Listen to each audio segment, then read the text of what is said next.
Hello everyone, ओम नमः शिवाय and welcome back to the channel. I hope कि आप सभी ठीक होंगे और अपना भी ध्यान रख रहे होंगे और आप सभी की पढ़ाई भी एकदम बिंदास चल रही होगी। मेरी भी पढ़ाई ठीक चल रही है क्योंकि जब से मैंने सीक्वेंस से चीज़ें पढ़नी शुरू की हैं तब से थोड़ा अच्छा लग रहा है और ऐसा लगता है कि हाँ, थोड़ा कॉन्फिडेंस भी आया है कहीं ना कहीं, क्योंकि सभी चीज़ें सीक्वेंस से चल रही है तो एक तसल्ली रहती है कि हाँ, ये सभी चीज़ें मेरी चल रही हैं और टाइम तक ये कंप्लीट हो जाएंगी जितना भी टाइम मैंने टारगेट किया है। क्योंकि कुछ कमेंट आते रहते हैं कि दीदी पूरा दिन का रूटीन शेयर किया करो कि कैसे किस टाइम पर पढ़ाई करते हो। तो जो मैं ये वीडियो रिकॉर्ड करती हूँ ये पूरा एकदम सीक्वेंस से होती है कि सुबह मैंने क्या क्या किया। जैसे मैं सबसे पहले झाड़ू लगाई थी, उसके बाद मैं नहा कर आई थी, फिर पूजा वगैरह की। तो सभी चीज़ें ना सीक्वेंस ही होती हैं। अगर आप ध्यान से अगर देखोगे तो आपको पता चलेगा कि सभी चीज़ें सीक्वेंस से हैं। और बीच बीच में मैं आपको टाइम दिखाती रहती हूँ कि किस टाइम पर मैं क्या कर रही हूँ। उससे आपको पता चल जाता है कि मैंने किस टाइम पर पढ़ाई करना शुरू की थी। जैसे अगर अभी आपने देखा हो तो 8:15 बजे हुए थे, इस टाइम पर मैंने थोड़ा सा काम किया था। पूजा वगैरह तो सब चीज़ें हो चुकी थी। तो चलो, बहुत हो गई ये सब बातें, पढ़ाई की बातें कर लेते हैं। तो ये प्रिपरेशन का सेकंड डे था, डे 2 पीपल्स एग्ज़ाम के लिए। मैंने आज क्या क्या टारगेट बनाया था पढ़ने के लिए। मैं ना अब सभी चीज़ें ना पहले ही डिसाइड कर लेती हूँ कि एक दिन में मुझे क्या क्या चीज़ें पढ़नी है। जैसे अगर मैं हिंदी की बात करूँ तो हिंदी में मैंने सबसे पहले सोचा था कि मैं जितने भी हिंदी के आर्टिकल हो गए, जैसे हिंदी से रिलेटेड जितने भी आर्टिकल हुए हैं, कब हिंदी हमारे संविधान में लागू हुई, कब से क्या होना शुरू हुआ, तो हिंदी के बारे में जो आर्टिकल वगैरह था ये सारी चीज़ें मुझे आज पढ़नी है। उसके बाद मुझे विराम चिन्हों के बारे में पढ़ना है। और फिर मैंने ये चैप्टर वाइज अपने जो जो नोट्स बनाए हुए हैं उन सभी के सीक्वेंस के अकॉर्डिंग बनाया कि मुझे कितना पढ़ना है हिंदी में। उसके बाद कुछ ज्ञानपीठ पुरस्कार, साहित्य अकादमी पुरस्कार, व्यास पुरस्कार किसको मिला है, सरस्वती सम्मान और मंगला प्रसाद पारितोषिक, ये सारी चीज़ें मैं आज पढ़ने वाली हूँ हिंदी के लिए। क्योंकि मेरे नोट्स में ना इसी सीक्वेंस में है तो मैं इसी से पढ़ना शुरू करूँगी यहाँ पर। तो इसके बाद मैंने अपने लिए चाय बना ली थी। जब सभी काम ख़त्म हो गया था, लगभग 9:30 बजे के आसपास सभी चीज़ें ख़त्म हो गई थी, काम भी ख़त्म हो गया था घर का। और इसलिए मैंने इस टाइम पर मैं चाय बनाकर पी लेती हूँ। दैन मैं लग गई थी अपनी हिंदी की पढ़ाई करने के लिए। तो सबसे पहले अगर मैं पढ़ती हूँ मॉर्निंग के टाइम पर, अब 9:30 बजे के आसपास जो पढ़ती हूँ, तो सबसे पहले मैं हिंदी पढ़ती हूँ। उसके बाद जीके जीएस वाला पार्ट पढ़ती हूँ। तो हिंदी को पहले मैंने डिसाइड किया था कि मैं अपने नोट्स से पढ़ूँगी, क्योंकि जब हम नोट्स से पहले पढ़ लेते हैं तो काफ़ी ईज़ी लगने लगती हैं उसके बाद चीज़ें। दैन मैं उसके बाद इसको अपनी हिंदी वाली जो बुक है मेरी, उससे थोड़ा अच्छे से डिटेल में पढ़ने के लिए थोड़ी सी चीज़ें वहाँ से पढ़ लेती हूँ। बट ऐसा भी नहीं है कि बहुत ज़्यादा वहाँ से पढ़ती हूँ, क्योंकि अगर वहाँ से सभी चीज़ें पढ़ती हूँ तो बहुत ज़्यादा डेप्थ में हो जाता है। क्योंकि अगर मैं हिंदी की अपनी बुक की बात करूँ तो उसमें हर एक चैप्टर को बहुत ज़्यादा डिटेल में बताया हुआ है।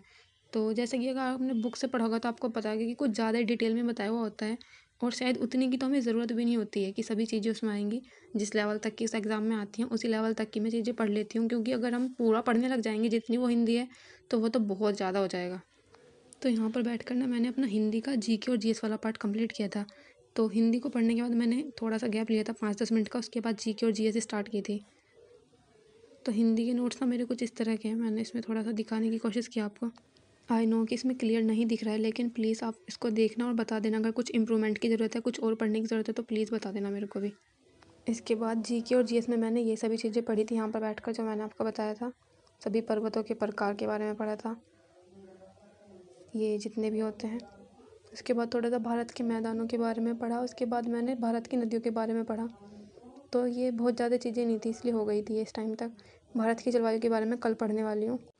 और ये मॉक टेस्ट मैंने एक दिन पहले सोल्व किया था, जिसमें मेरे 20 में से 19 नंबर आए थे। तो कहीं ना कहीं जब हम मॉक टेस्ट देते हैं तो कहीं ना कहीं इससे कॉन्फिडेंस एक बिल्ड होता है। यहाँ पर इस टाइम तक मैंने सिर्फ अपनी 2 चीज़ें कंप्लीट की थी। हिंदी में जो जो चीज़ें मैंने बताई थी मैंने वो सभी चीज़ें पढ़ी थी और जीएस वाला पार्ट कंप्लीट किया था। उसके बाद 3 अभी सब्जेक्ट अभी रह रहे थे। तो इसके बाद मैंने रीजनिंग पढ़ने का डिसाइड किया था। तो मैंने रीजनिंग की थोड़ी प्रैक्टिस की थी ऑनलाइन।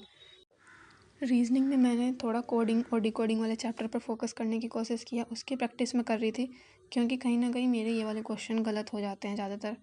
तो अगर मैं बात करूँ, सीरीज़ वाले क्वेश्चन होते हैं या इस तरह के जो क्वेश्चन होते हैं वो मेरे से गलती हो जाती है उनमें।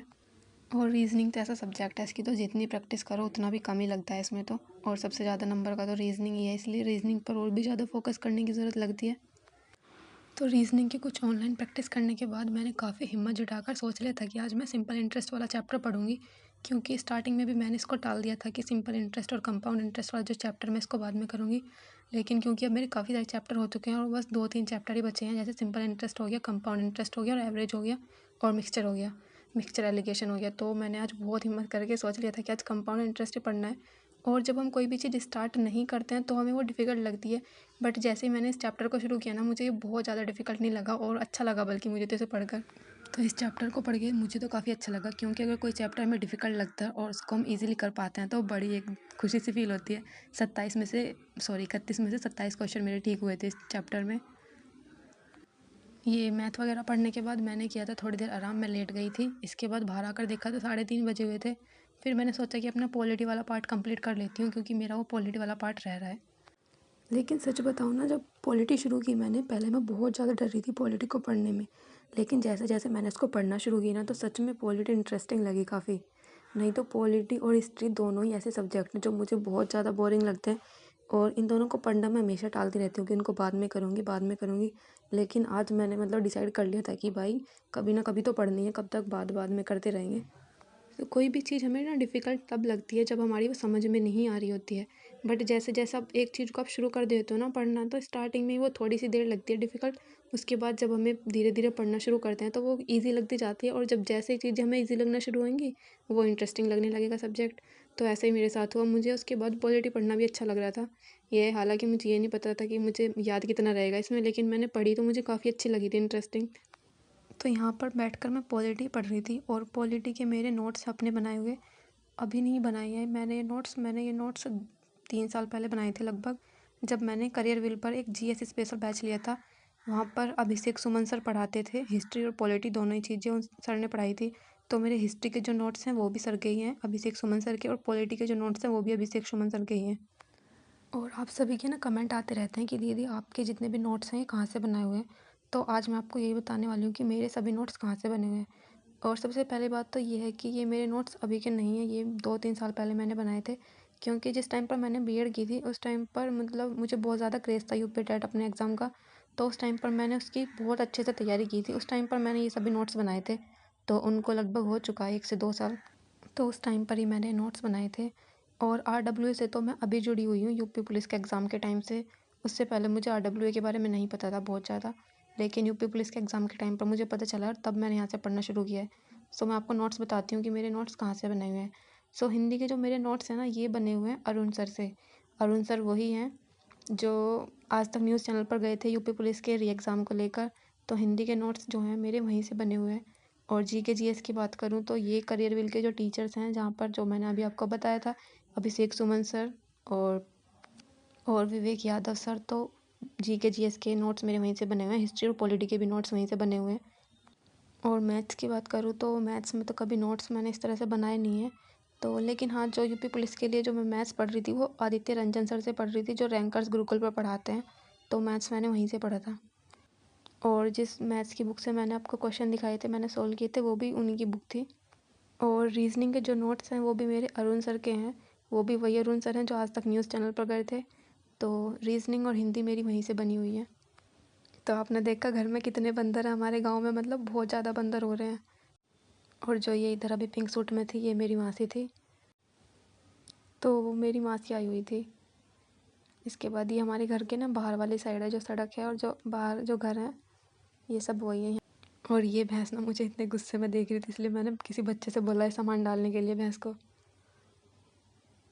क्योंकि वो दोनों भैंस ना टक्कर मारती हैं, इसलिए मैं आ गई थी अपने घर में। इसके बाद थोड़ा सा मैंने सोचा था कि थोड़ा वॉक कर लूँ, पूरा दिन बैठे बैठे थक जाते हैं। डेली मैं कोशिश करती हूँ कि 15 से 20 चक्कर तो अपने घर में इस तरह से लगा ही लेती हूँ। थोड़ी सी तैयारी भी होती रहती है और थोड़ा ठीक भी रहता है, पढ़ाई के लिए भी एनर्जी सी मिलती है। अदरवाइज़ तो बैठे बैठे पूरे दिन से हाथ पैर सही में दर्द करने लगते हैं। और जितना भी मैंने टारगेट बनाया था वो मैंने आज का अपना पूरा कंप्लीट कर लिया था। अब बस रह गया था, तो एक प्रैक्टिस सेट लगाना रह गया था, उसको मैं रात को लगा लूँगी, एक प्रैक्टिस सेट का। इसके बाद मैं अपना वही व्रत का खाना बनाने के लिए आ गई थी। बस हर बार की तरह इस बार भी मैंने खिचड़ी बनाई थी अपने लिए। कुट्टू का आटा मैं यूज़ नहीं करती हूँ, क्योंकि मुझे थोड़ा डर रहता है कि उसमें मिलावट हो सकती है अलग चीज़ों की, तो इसलिए मैं उसको यूज़ नहीं करती। और जैसे मैं खाना खाने के बाद बाहर आई तो मैंने देखा कि बाहर आंधी चली हुई है। इस आंधी को देखकर तो मेरे मन में सबसे पहला क्वेश्चन यही आएगा, प्लीज़ भगवान जी कहीं लाइट ना ख़राब हो जाए इस आंधी की वजह से। और आपका कुछ भी सजेशन हो तो प्लीज़ कमेंट करना। मिलते हैं नेक्स्ट वीडियो में, तब तक के लिए बाय बाय।